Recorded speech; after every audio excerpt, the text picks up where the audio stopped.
অধ্যাপক ডক্টর মোহাম্মদ ইউনূসের নেতৃত্বে অন্তর্বর্তীকালীন সরকার ২০২৪ সালের ৮ই আগস্ট দায়িত্ব গ্রহণ করেন। আজ ৮ই ফেব্রুয়ারি ২০২৬ পর্যন্ত ১ বছর ৬ মাস তারা দায়িত্ব পালন করেন। ১ বছর ৬ মাস সময়কালীন অবস্থায় তার নেতৃত্ব কেমন ছিল আজকের ভিডিওতে সেই সম্পর্কে আলোচনা করব। এই ১ বছর ৬ মাসে তারা আমাদের দেশের জন্য যা যা উপকার করেছে তা আগে বলে নেই। অর্থনৈতিক স্থিতিশীলতা এবং রেকর্ড রেমিটেন্স প্রবাহ বৃদ্ধি করেন এবং শেখ হাসিনা চলে যাওয়ার পরে বৈদেশিক মুদ্রা রিজার্ভের ধস ঠেকান এই বর্তমানের ইউনূস সরকার। নির্বাচনের ব্যবস্থা করেন এই ইউনূস সরকার। এছাড়াও তারা করেন বিচার বিভাগ ও সংবিধান পরিবর্তন ঠেকানোর জন্য একাধিক সংস্থা কমিশন গঠন করেন। নৈতিক সাফল্য এবং বিশ্ব নেতাদের সাথে ভালো সম্পর্ক গঠন করা এবং বিদেশি বিনিয়োগদের আকৃষ্ট করা। এছাড়াও চাঁদাবাজি, গুম খুম এবং ছিনতাইকারী বন্ধ। বিগতকালীন সরকারের দুর্নীতি প্রকাশ।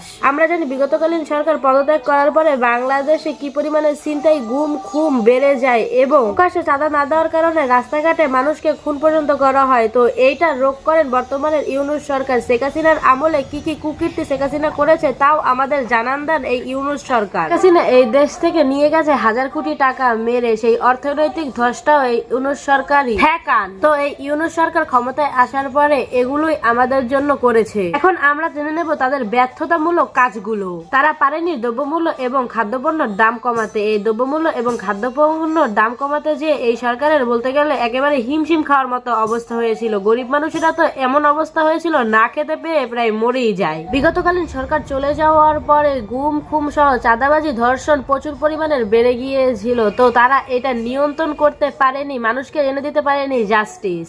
অনেকেই এই ইউনূস সরকারকালীন সময় নিজেদের প্রতি হওয়া অন্যায়ের জাস্টিস পায়নি। এছাড়া বিভিন্ন রাষ্ট্রীয় কাজে এই সরকারের ধীরগতি লক্ষ্য করা যায়। আর এই সরকারের সব থেকে বড় ব্যর্থতা ছিল দিনে দুপুরে হাদি ভাইকে খুন করার পর তার খুনিকে খুঁজে বের করতে না পারা।